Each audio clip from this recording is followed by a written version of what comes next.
दोस्तों, आज तक हम सभी को इतिहास में हुए दो ही विश्व युद्ध के बारे में बताया जाता है। एक वो जो 1914 से 1918 तक चला था, दूसरा वो जो 1939 से 1945 तक चला था। लेकिन आज हम आपको एक ऐसे विश्व युद्ध के बारे में बताने वाले हैं जो बाकी दुनिया ने अपने इतिहास में नहीं लिखा।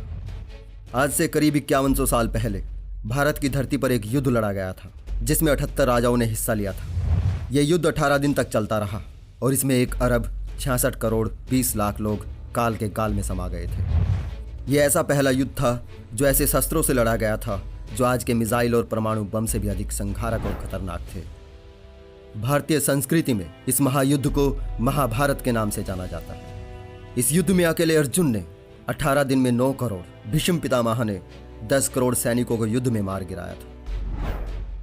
वेद व्यास की महाभारत और श्रीमद् भागवत गीता के आधार पर ऐसा दावा करने वाले हैं हमारे भारत के एक बायोटेक्नोलॉजी के असिस्टेंट प्रोफेसर साहब। उनका कहना है महाभारत काल में विज्ञान चरम पर था। महाभारत में नागपाश अस्त्र, नागास्त्र जैसे बायोलॉजिकल हथियारों का जिक्र आता है। इन हथियारों में एक प्रकार का वायरस इस्तेमाल होता था जिससे कई हजार सालों तक कई पीढ़ियां इस वायरस से प्रभावित रहती थी। महाभारत में अग्नियास्त्र, ब्रह्मास्त्र, परमाणु बम का भी उल्लेख है। ये सब आधुनिक अस्त्रों और उनके गुणों से हूबहू मिलते हैं।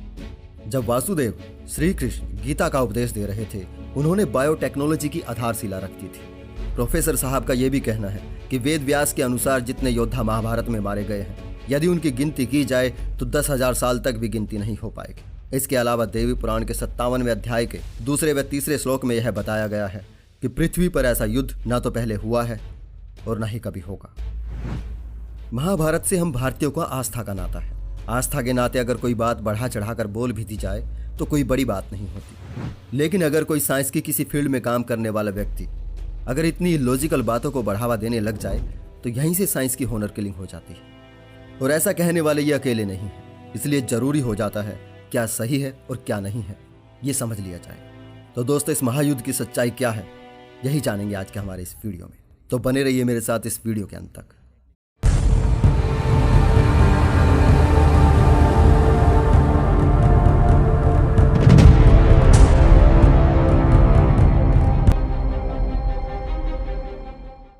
महाभारत को महायुद्ध कहने के साथ कई असंभवताएं जुड़ी हैं। जैसा कि हमें बताया जाता है, महाभारत उस युद्ध की कहानी है जो पांडवों और कौरवों के बीच 18 दिन तक चला था, जिसमें 18 अक्षौहिणी सेनाएं शामिल हुई थी। महाभारत में सेना की जो गणना बताई जाती है उसमें कृष्ण की अक्षौहिणी नारायणी सेना मिलाकर दुर्योधन के पास 11 सेनाएं थी, पांडवों के पास 7 अक्षौहिणी सेनाएं थी।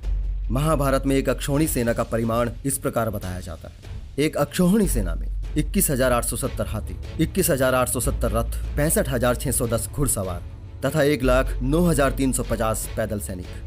यही विवरण महाभारत आदि पर्व 2/22 26 तक दिया गया है। अब यहाँ सोचने वाली बात यह है कि 18 अक्षौहिणी सेनाओं में कितने लाख हाथी रहे होंगे, कितने लाख रथ और कितने लाख सैनिक रहे होंगे। अब पहली असंभवता इस महायुद्ध के साथ यही है कि 4 लाख रथ, 4 लाख हाथी और 12 लाख घोड़े और 50 लाख सैनिक कुरुक्षेत्र के मैदान में कैसे खड़े हुए होंगे, क्योंकि महाभारत और गीता के अनुसार महाभारत का युद्ध धर्म क्षेत्र कुरुक्षेत्र में हुआ था। उसके अलावा किसी और युद्ध क्षेत्र का कहीं कोई जिक्र नहीं। दूसरा, यह दावा बेहद अतार्किक है कि अकेले अर्जुन ने 9 करोड़ और भीष्म ने 10 करोड़ सैनिक मार गिराए थे, यानी 19 करोड़ सैनिक तो अकेले इन 2 योद्धाओं ने ही संहार दिए थे। तो बाकी 78 राजा और अनेकों योद्धा जिन्होंने युद्ध में हिस्सा लिया था, उन्होंने कितने संहारे होंगे? क्या पूरी दुनिया की आबादी भी इतनी रही होगी? जबकि आर्य समाजी विद्वान मानते हैं कि महाभारत में लगभग 50 लाख सैनिक ही युद्ध में शामिल हुए थे। 50 लाख भी माने तो ये बात अतार्किक ही रहेगी। सैनिक अकेले नहीं होते, कोई राजा भी अकेला नहीं होता। सैनिक के पीछे उसका परिवार होता है, उसकी संख्या भी जोड़े। एक राजा के पास राज्य में प्रजा होती है, उसकी संख्या भी जोड़े। और सैनिक एक खास जाति के लोग ही बनते थे। जो शूद्र वर्ण में आते थे वो सेना में हिस्सा नहीं ले सकते थे। इस बात से इनकार नहीं किया जा सकता, क्योंकि कर्ण के अर्जुन से बड़ा धनुर्धारी होने के बावजूद उसका उपहास उड़ाया गया था। युद्ध क्रीड़ा में भाग लेने से पहले उसकी जाति पूछी गई थी। दुर्योधन के द्वारा अंगदेश का राजा बनाने के बाद भी उसे सम्मान नहीं मिला और एकलव्य का अंगूठा काट लेने की कहानी भी महाभारत ही कहती है। अब इन राजाओं से लेकर सैनिक, पुरोहित और उनके सेवक, इन्हें कितने से गुना किया जाए।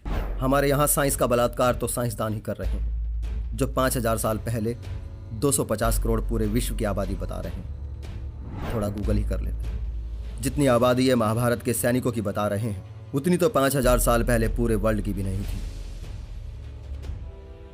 वैसे हम जैसे लोग कितना भी लॉजिक लगा करते, अपनी माइथोलॉजी को कवर करने के लिए इनके पास एक ना एक ब्रह्मास्त्र जरूर होता है। इन कहानियों का ब्रह्मास्त्र वाकई में एक ब्रह्मास्त्र है, जिसके जरिए पोंगे इतिहासकार एक साथ 3 निशाने साध लेते हैं। एक तो इन योद्धाओं की संख्या का जो बढ़ा चढ़ाकर बखान किया जाता है, उस पर कोई पूछे कि इतने सारे योद्धाओं का निपटान तीर, तलवारों और भालों से कैसे संभव है, तो उनका इसी ब्रह्मास्त्र से निपटान कर दिया जाता है।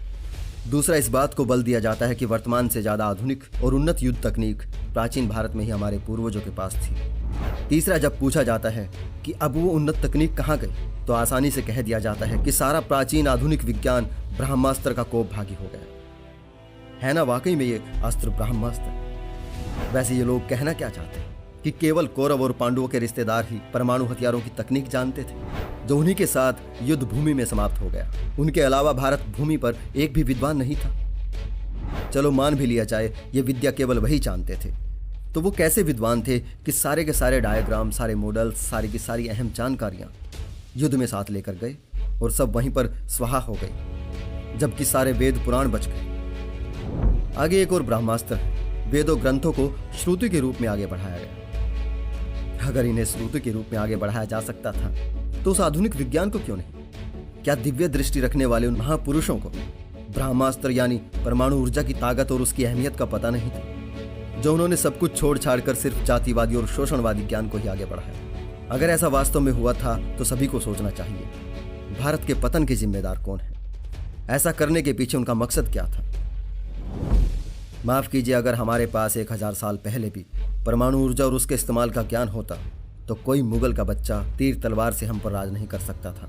फिरंगी हमारे आगे नतमस्तक होते, हम सबसे शक्तिशाली और सबसे समृद्ध देश होते। ये कह देना बहुत आसान होता है कि प्राचीन भारत में आज से आधुनिक युद्ध तकनीक और हथियार थे, लेकिन हकीकत में ये सब बनाने की तकनीक आज भी हम विदेशियों से उधार लेते हैं। जापान पर जो लिटिल बॉय नाम का परमाणु बम गिराया गया था, उसकी विध्वंसकारी ताकत का किसी को अंदाजा भी नहीं था। कुरुक्षेत्र के मैदान में अगर कोई परमाणु अस्त्र चलाया गया होता, तो उस समय कोई भी नहीं बच पाता।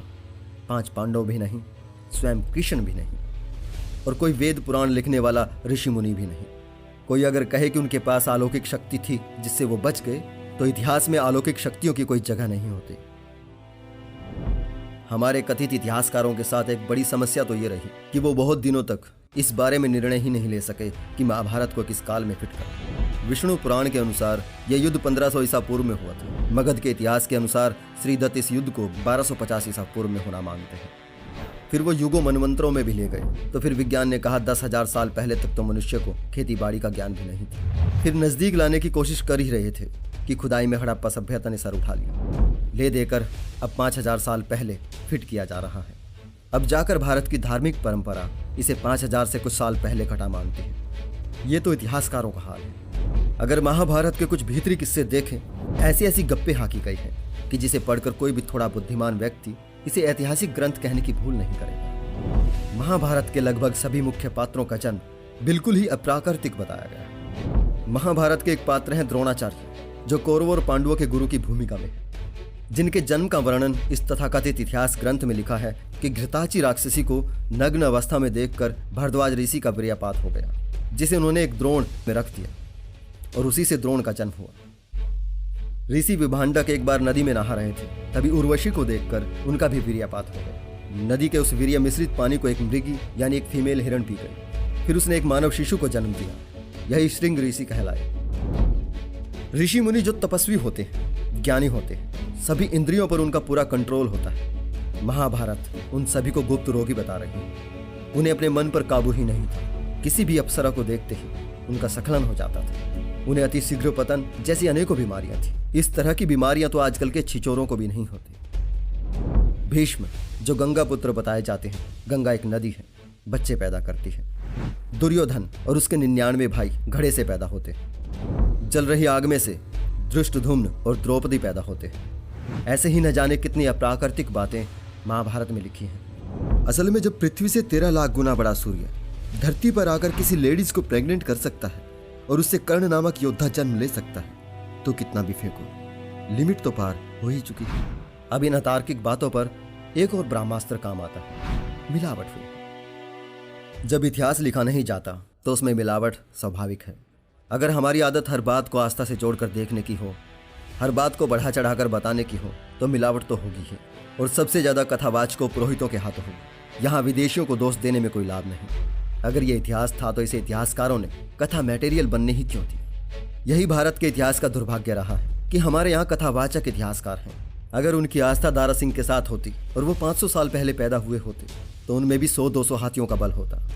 मिल्खा सिंह में होती और वो अगर 500 साल पहले पैदा हुए होते तो वो भी हवा में उड़ रहे होते, जिन्हें उनकी अलौकिक शक्तियां कहा जाता। जब इतिहास लिखा जाता है तो इतिहास में दिव्य शक्तियों की कोई जगह नहीं होती।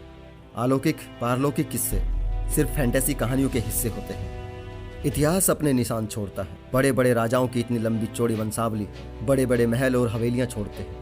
चक्रवर्ती सम्राट शिलालेख, मीनार, किले न जाने कितना कुछ बनवाते हैं। उन पर अगली पीढ़ी के लिए संदेश, नियम, कायदे, कानून कुछ ना कुछ जरूर लिखवाते हैं, क्योंकि ये हमारा इंसानी गुण है और हम में ये गुण आदि मानव काल से चला आ रहा है। अगर भविष्य में कुछ प्रमाण महाभारत काल के मिल भी जाए तो यकीनन वो इन कहानियों से बिल्कुल अलग होंगे। अगर आज कोई कहानी या कथा के जरिए अपने समाज को सीख देना चाहे और वो अच्छी अच्छी बातें अपनी किताब में किसी कबूतर के मुंह से कहलवाए और कुछ सालों बाद वो किताब कोई पढ़े तो आज के कबूतर इंसान की तरह बोलने वाले नहीं हो जाएंगे। जहाँ तक कथाएं शिक्षाएं देने का जरिया बौद्ध काल में भी रही। भारतीय इतिहासकारों का आज भी सही इतिहास सामने लाने का कोई मकसद नहीं। मकसद कल भी वही था, आज भी वही है। धार्मिक कहानियों की आड़ में लोगों को पिछलग्गू और बेवकूफ़ बनाए रखा जाए। और इसमें कसूर सिर्फ इनका भी नहीं, हमारी ज़रूरत से ज़्यादा अंधास्ता ने ही कुछ लोगों को मौका दिया है कि वे अपनी स्वार्थपूर्ण कहानियों को हमारा इतिहास बताकर हमें उसी खोखले गौरवपूर्ण अतीत में उलझा कर रखें, ताकि उनकी कपटपूर्ण चालों से भोली भाली भारत की जनता कभी आज़ाद न हो सके और वास्तव में कोई इतिहास रचने की ओर न बढ़ जाए। सदियों से इन्होंने ये कथाएं सुना सुनाकर भारत की जनता को बरगलाया है। इन्हीं कहानियों के जरिए जातिवाद, भेदभाव, ऊंच नीच के बीच बोए हैं। अब उन्हें यह भी डर सता रहा है कि उनकी पोल खुल गई तो उन्हीं अलौकिक कहानियों पर खड़े इनके श्रेष्ठता के महल भर भरा कर गिर जाएंगे। वरना साइंस की फील्ड में काम करने वाला आदमी या उससे भी बड़े राजनीतिक पदों पर विराजमान लोग क्या इतना भी दिमाग नहीं रखते होंगे कि थोड़ा सा कैलकुलेशन ही कर लें। असल में तो उन्हें मूर्ख कहना ही हमारी मूर्खता है। ये बहुत होशियार लोग एक झूठ को इतना दोहराते हैं कि वो सच लगने लगता है। ये सामर्थ्य आप में होना चाहिए कि किसी बात को आप किस लिए मान रहे हैं। कोई विज्ञान की संस्था में काम करने वाला व्यक्ति या उच्च पदों पर विराजमान लोग उसे दोहरा रहे हैं या वो बात आपके तर्क की परख पर खरी उतरती है। एक बार फिर सोचिए, क्या कोई संसार का रचयिता स्वयं धर्म स्थापना हेतु अवतार लेकर युद्ध भूमि में सारथी की भूमिका निभाता है और हजारों लोगों के मरने के बाद भी धर्म स्थापित नहीं हो पाता है। आज के लिए इतना ही दोस्तों, जल्दी ही मिलते हैं इस वीडियो के अगले पार्ट में। खुश रहिए, आबाद रहिए, वैज्ञानिक चिंतन के साथ मानवता को जिंदाबाद रखिए।